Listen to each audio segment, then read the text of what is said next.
¿Por qué Jesús vino al mundo? En esta tercera lección de Fundamentos, vamos a compartir dónde y cuándo empezó el propósito de Dios. Antes de la creación del mundo. ¿Por qué Jesús vino al mundo? ¿Quién es la persona de Cristo en nuestra vida? Este hecho es tan importante que dividió el calendario y la historia de la humanidad. Es sobre eso que trataremos en esta lección. 1. La creación. Todo empezó en Génesis, antes de la creación del mundo. Dios nos dejó una historia escrita desde el principio hasta el final, desde Génesis hasta Apocalipsis. Y Jesús, su vida, su venida, su obra, su ida y su regreso son el centro de esta historia. Entonces dijo Dios: hagamos al hombre a nuestra imagen, conforme a nuestra semejanza, y señoree en los peces del mar, en las aves de los cielos, en las bestias, en toda la tierra, y en todo animal que se arrastra sobre la tierra. Y creó Dios al hombre a su imagen, a imagen de Dios lo creó, varón y hembra los creó. Génesis 1:26 al 27. Ese texto de Génesis muestra el comienzo de la historia que Dios escribió. Un día, allá en la eternidad, subió al corazón de Dios el deseo de tener hijos. Hijos a su imagen y semejanza. Entonces, Dios creó los cielos, la tierra y todo lo que en ellos hay, y, en el sexto día de la creación, Dios creó al hombre. El Creador inicia el proceso de formar la familia que anhelaba, de hijos semejantes a sí mismo. Él formó a la mujer, se la dio al hombre y les dijo: ahora multiplíquense y llenen la tierra. En otras palabras, quiero muchos hijos. Pero, entonces, vino la caída. La caída del hombre produjo un problema en el plan de Dios. Antes que el matrimonio tuviese su primer hijo, que sería perfecto, la serpiente, o el diablo, el adversario de Dios, visitó al hombre en el huerto en que vivía. Dios le había dicho al hombre no comer del árbol del bien y del mal, sino seguramente moriría. Sin embargo, la serpiente argumentó lo contrario, dijo que él no moriría. Entonces la serpiente dijo a la mujer: no moriréis, sino que sabe Dios que el día que comáis de él, serán abiertos vuestros ojos, y seréis como Dios, sabiendo el bien y el mal. Y vio la mujer que el árbol era bueno para comer, y que era agradable a los ojos, y árbol codiciable para alcanzar la sabiduría, y tomó de su fruto, y comió, y dio también a su marido, el cual comió así como ella. Génesis 3:4 al 6. Con la caída del hombre, los hijos de este matrimonio ya nacieron en la condición de pecadores. No eran más perfectos como Dios. El hombre está siempre dividido entre el consejo de Dios y el consejo de los impíos, entre la verdad de Dios y la mentira, que proviene del diablo. Y, por tras de todo consejo del impío y de toda mentira, está el diablo, que es el príncipe de este mundo. El hombre, entonces, tomado por la tentación de ser igual a Dios, tener el conocimiento del bien y del mal y ser independiente, gobernar y hacer su propia voluntad, andando según su propia cabeza, tomó del fruto y lo comió. La consecuencia fue terrible y todos nosotros la conocemos bien. 2. La caída. ¿Cuáles consecuencias vinieron a causa de la caída? Con el pecado, el hombre se contaminó por la soberbia y orgullo del conocimiento y perdió la pureza. La rebelión y la maldad entraron en el corazón del ser humano, que se echó a perder para el propósito establecido por el Creador. Como sabemos, el pecado entró en el mundo por medio del hombre, Adán. Por tanto, como el pecado entró en el mundo por un hombre, y por el pecado la muerte, así la muerte pasó a todos los hombres, por cuanto todos pecaron. Romanos 5:6. La condición humana se volvió esta, corrupción. El pecado entró en el mundo y el hombre se volvió inútil para el propósito de Dios. Dios quería y continúa queriendo una familia de hijos semejantes a él, pero el hombre ya no más refleja su imagen y su gloria, por cuanto todos pecaron, y están destituidos de la gloria de Dios. Romanos 3:23. Cada etapa de su creación, Dios miraba y veía que era bueno. Sin embargo, después de que Dios creó al hombre, Él miró y vio que era bueno en gran manera. Pero, ahora, al mirar a su creación, dice: y vio Jehová que la maldad de los hombres era mucha en la tierra, y que todo designio de los pensamientos del corazón de ellos, era de continuo solamente el mal.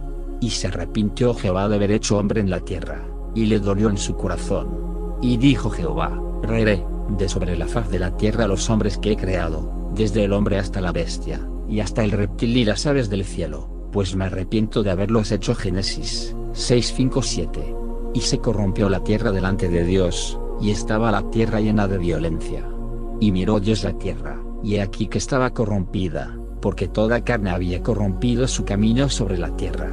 Génesis 6, 11, 12. Resumidamente, Génesis 1. Dios inicia su propósito con la creación del hombre. Génesis 3. Satanás interfiere en el propósito de Dios y lleva al hombre a pecar. Génesis 6. El hombre se corrompe y Dios se arrepiente de su creación. Sin embargo, Dios tiene un propósito y no desistió de él a causa de la caída del hombre.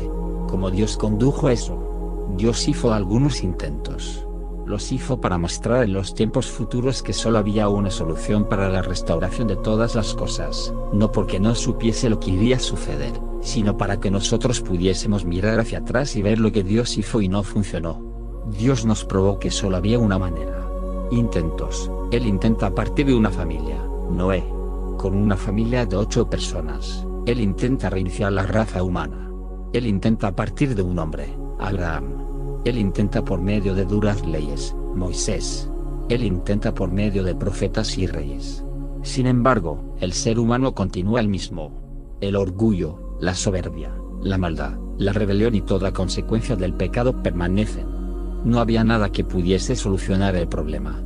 Tras algunos milenios de historia, el apóstol Pablo describe la condición del hombre. 18. Porque la ira de Dios se revela desde el cielo contra toda impiedad e injusticia de los hombres que detienen con injusticia. 19.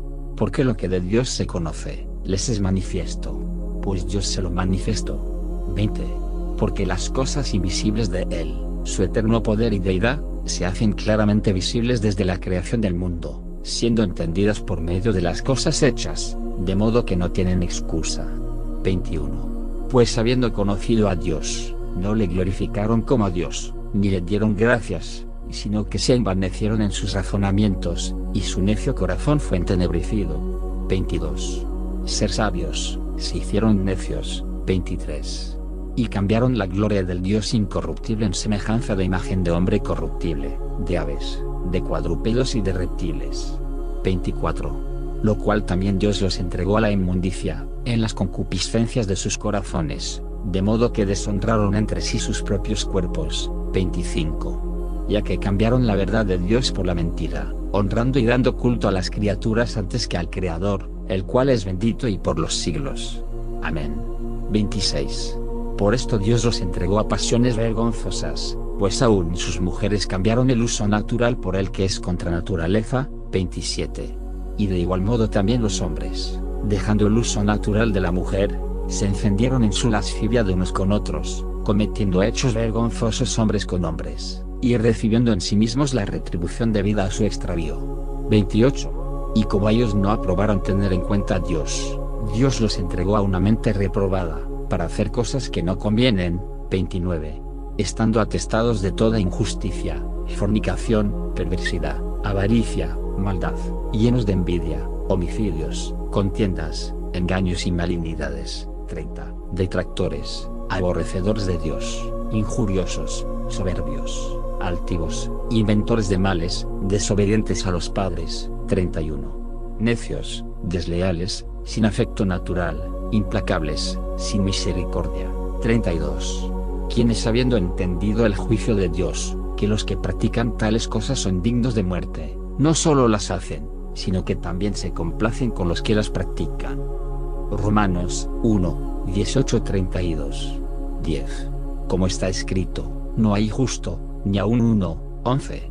No hay quien entienda, no hay quien busque a Dios. 12. Todos se desviaron, a una se hicieron inútiles, no hay quien haga lo bueno, no hay ni siquiera uno. Romanos 3, 10, 12. Los textos anteriores registran que el hombre continúa el mismo y llega el momento de Dios enviar la solución, la única solución realmente capaz de cambiar esta situación. No solo una solución para el hombre, una solución para todo el problema de Dios, Jesús. 3. El segundo Adán, el propósito de Dios siendo restablecido. ¿En qué momento esa situación cambió? En la plenitud de los tiempos, en el tiempo determinado por la soberanía de Dios, Jesús vino al mundo. La historia necesitaba un segundo Adán. La raza humana necesitaba ser reiniciada. Dios necesitaba transformar a este hombre, que se volvió inútil para su propósito, en un nuevo hombre. Un hombre que redejase su gloria. Dios continúa queriendo hijos semejantes a Él. Jesús es este hombre. Jesús es el segundo Adán. Jesús es el primogénito de esa nueva raza. Así como nacimos de Adán, ahora necesitamos nacer de nuevo en Jesucristo, para volvernos partícipes de esta nueva raza, que vivirá eternamente después de la restauración de todas las cosas. Observe la diferencia. El primer Adán quiso ser igual a Dios. El segundo Adán no estimó el ser igual a Dios como cosa a que aferrarse. El primero quiso ser Dios. El segundo se hizo hombre. El primero quiso conocimiento. El segundo no habló ni hizo nada de sí mismo. El primero quiso ser independiente, desgobernado. El segundo se sujetó en todo. El primero se llenó. El segundo se despojó de sí mismo. El primero quería gloria. El segundo renunció su gloria. El primero desobedeció. El segundo fue obediente hasta la muerte. El primero quiso ser Señor. El segundo se volvió siervo. El primero pecó. El segundo es santo. El primer Adán está muerto. El segundo Adán está vivo. Tales también los celestiales.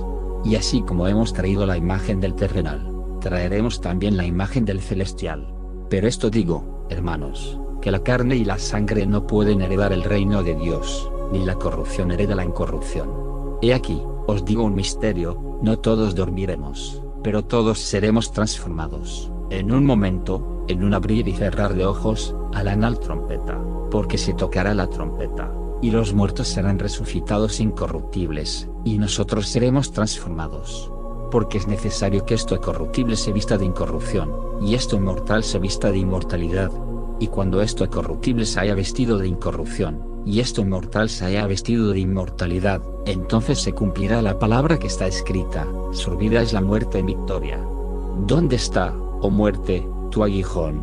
¿Dónde, oh sepulcro, tu victoria? Ya que el aguijón de la muerte es el pecado, y el poder del pecado, la ley. Mas gracias sean dadas a Dios, que nos da la victoria por medio de nuestro Señor Jesucristo. Primera de Corintios 15:45-57. Con la venida de Jesús al mundo, el hombre ahora puede disfrutar de una nueva oportunidad, nueva vida. Él vino al mundo para que el hombre no perezca, sino que tenga vida eterna. El que cree en Jesús, como dice la Escritura, vivirá. El que no cree, perecerá. 4. El mensaje predicado. ¿Qué debe hacer el hombre si quiere continuar siendo parte de la historia escrita por Dios? Pedro, en una de sus predicaciones a la gente, dejó el mensaje del arrepentimiento y de la salvación muy claro. Mas ahora, hermanos, sé que por ignorancia lo habéis hecho, como también vuestros gobernantes. Pero Dios ha cumplido así lo que había antes anunciado por boca de todos sus profetas, que Jesucristo había de padecer. Así que, arrepentíos y convertíos, para que sean borrados vuestros pecados, para que vengan de la presencia del Señor tiempos de refrigerio, y Él envía a Jesucristo, que os fue antes anunciado, a quien de cierto es necesario que el cielo reciba hasta los tiempos de la restauración de todas las cosas, de que habló Dios por boca de sus santos profetas que han sido desde tiempo antiguo.